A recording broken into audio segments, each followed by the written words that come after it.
Hey, girl. Hey. We're here with Emily Hardall from my former, well, she still is my gal pal. She still is It my is true. gal pal. Like, forever she will be my gal pal. But you know her and After Ellen as my gal pal. And she is my library girl for the week, which, I mean, how could I do library girls without you? I don't even know. I don't When even it know. was starting to happen, I didn't even know what was happening. How could I have even done that? Well, if anybody doesn't know, Emily lives in Seattle and I live in Portland. So we just were like, how are we going to make this happen? Because I will see you in September, but I haven't seen you. I won't see you before the show ends. There's been a drought in the summer, and it has been during the show, and it's kind of a tragedy that we haven't been able to watch it together so that we can talk about this in person. But yeah, we still talk about it every week anyway. It's true. So we were like, let's figure out this split screen thing. We need to do it. And so now technology has caught up with us with what we want to do. Because we used to try this all the time for Gal Pals, but we couldn't get it figured out. It would just, like, our internet would die, and, like, it was just a pain in the ass. It was a mess. So it was a total mess. So it wasn't a mess as this week's episode, though. Oh, my God. Okay, but this is the first thing I need to know because I asked everybody this on the show. And that is, who is your favorite L Word character, personality, past or present? Past or present. I really love Casey and Corey. Can I lump them into a unit? Yeah, you can have two. Because I think I relate most with them. Mm-hmm. But, like, so sort of them, but I think that I really am enjoying watching this whole Whitney and Sada thing because I think it's, like, more focused on them. And before, like, Sada was, like, just this sort of, like, weird, sometimes personality. Yeah. So now she's like, always there. Yeah, it's crazy. I have no idea what's going on with her. Well, we know she's Portuguese. So now we know her name is You know that. Sada. Yeah. So this episode was still part of the Dinah. So we'll start with the Dinah. And I just want to point out that Lauren and Amanda had previously asked Whitney and Sada if they ever had threesomes. And they were like, no way. We never would do that. And then what happened this episode? Listen to me. I just think that it was kind of a problem, and I thought it was really rude of Lauren to do that, not only to Kiyomi, but also because I feel like it just sort of perpetuates like what not every straight person thinks, but like what a lot of the straight thoughts are about lesbians. Like that we're all just going to get together and get crazy and like start making out and having threesomes. I know. I'm not even kidding that when my mom watched the L Word one time, my mom watched one episode of the L Word and it happened to be one where Jenny had a threesome. Or was invited into a threesome. And my mom was like, so do you guys do that? And I'm like, no, this is the problem with why when straight people watch something like that, they think that we all just like are ready to have threesomes with each other. Yeah. Yes. So I was kind of like, no. Like, there's a happy couple getting married, and then there's just some other girl that's like, oh, I'm going to kiss your ear and let's make out together. Like, it's just, to me, I was like, no. Even if you're Are they like 23? Her and the blonde girl, Amanda? I think that they're in their 20s, but I'm pretty sure they're older than 23. I think Lauren is in her 30s.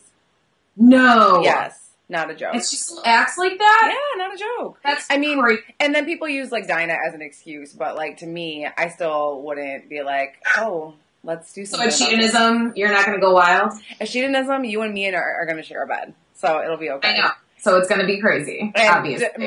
Much to the Form Spring people that we used to get chagrin, we will not be doing anything together. We will not. Except for going, girl, you're my girl. Good night. Yeah, you're my girl. I'm drunk. Good night. Emily and I are going to Sheedanism. With us at the Vegas equivalent of the Dinah. Yeah, exactly. So I'm bringing Emily. We're going to go to Sheedanism in Vegas. We're going to have fun, and we'll see all these people, and they'll probably be like, who are you? We don't even know about your video blog. And we'll be like, good, that you don't know what we talked about. So it's true. Perfect. Yeah. So that was kind of bizarre, but then Kiyomi walked in. Kiyomi and Amanda walked in on it, and Kiyomi was kind of weirded out, and I think that's totally valid. I don't care that they're not in a relationship yet. I would totally be like, oh, you were just making out with me, and now you're making out with Whitney on the bed in front of her fiance. Yeah, like when Lauren was all like, oh my God, no. I was like, yeah, because what would you do? Like, that is crazy. Like, don't do that and just be like, oh, I think you're so great. Like, whatever. Like, freaking out. You're either the kind of person that, like, jumps in and gets involved, or you're the person that's weirded out by it. And Kiyomi, like, thankfully, is kind of, like, weirded out by it. She wasn't, like one of her saving graces. It's like, let's not make this a bigger thing. Like, you know, she luckily did not want to join in. And Amanda, I think, was loving it. I think she loved the tension. She loved that it happened. And she was like, oh, shit, are you jealous? Are you a jealous person? She was getting, like, all up in Kiyomi's face about it. Of course. Because Amanda does not even like Kiyomi. She doesn't. That is kind of wild, but I mean, if Kiyomi and Amanda are still dating, I wonder, or Kiyomi and Lauren are still dating, I wonder how Amanda feels about that, because she obviously doesn't like her. No, not at all.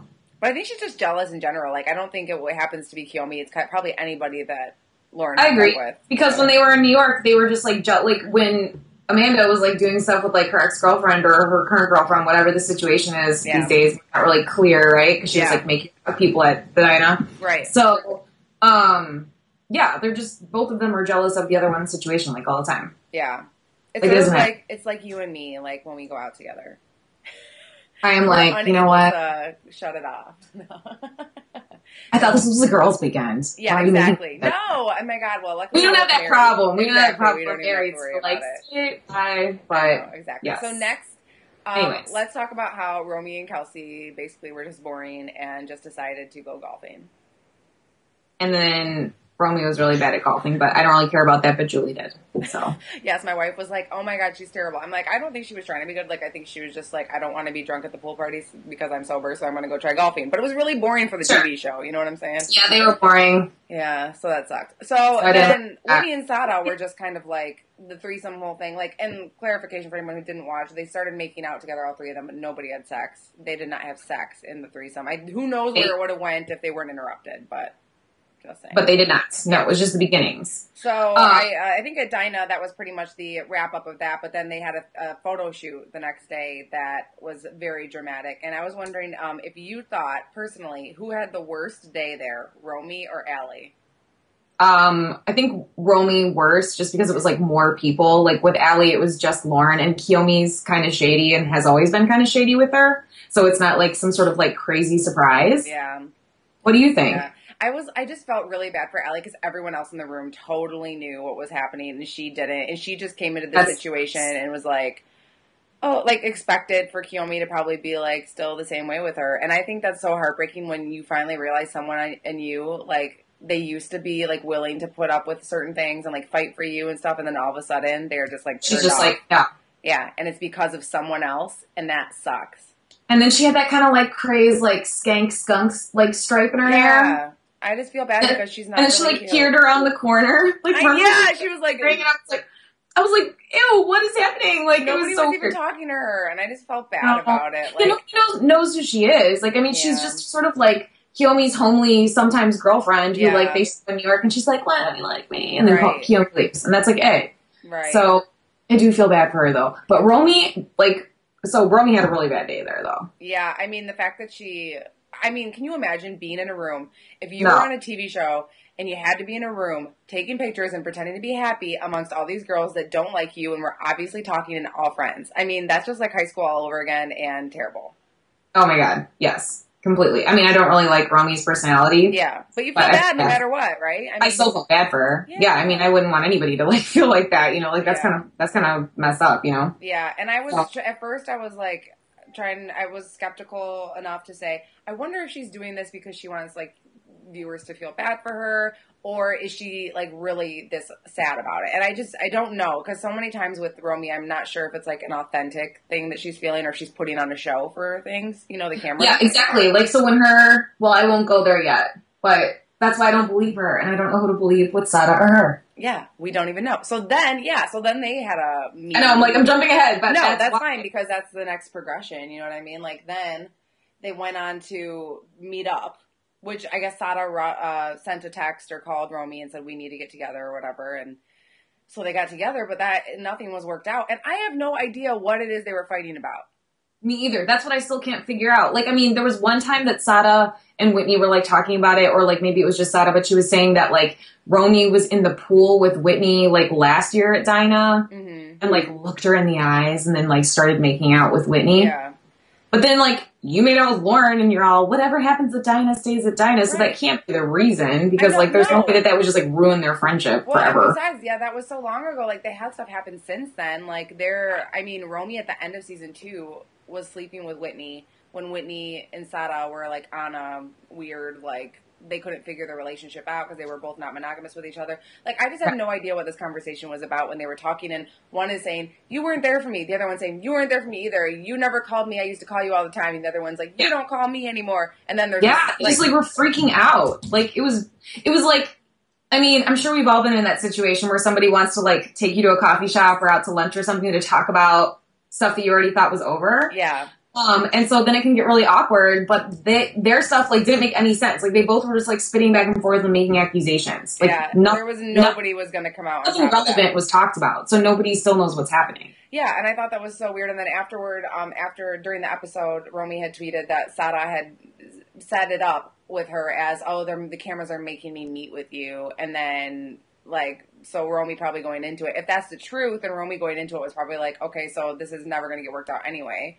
So even if Sada, either if she was lying, if she was made to, or if she really went into it hoping to get something across, she didn't. It was just like, no, you're crazy. It happens so often in the lesbian community, and I think it's really hilarious because it's like, sometimes there aren't the best representations of our community, I think, on this show, but then sometimes there are, because it's like, that is a perfect example of something that happens, because everybody has their own version of what happens, and then your little friend circles, I guess, have their own story. It's true. It all gets turned out. And I mean, I can't even imagine the heightened amount of things that happen or feelings, or just, you know, all of that extra that comes from people that just watch you on TV, like having those extra opinions, like someone that's like, oh my God, Romy, like on Twitter or something, like, you were so right when you did this. And she's like, yeah, you know what? I am right. And then Sada's got her own followers that are like, Sada, I believe you. And I think that Romy's a bitch, you know? So they have, like, not just their friends and not just, like, themselves, but all these outside forces that are influencing them, and them thinking, like,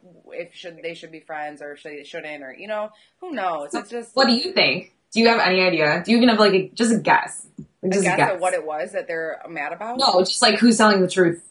Like, or whose side is more accurate. I feel like I feel like Romy is just kind of intense and a little bit crazy. And so I feel like her and Sada were probably good friends, but then when they both wanted to be on the show and both were fighting for screen time because Whitney's sort of the star of the show, that I think that their egos got in the way of their friendship, you know? So yeah, it's totally possible.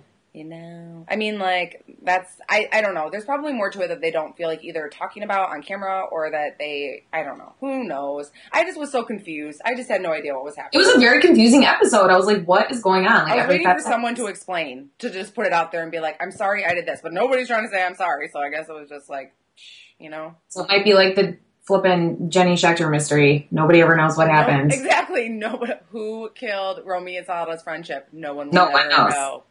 I mean, you know what's, I have to say though, like, I wonder if Whitney ever feels like bad about how things went down with her and Romy, because sometimes when you're in a relationship with somebody, you're not always like as hateful as your partner is about the other person.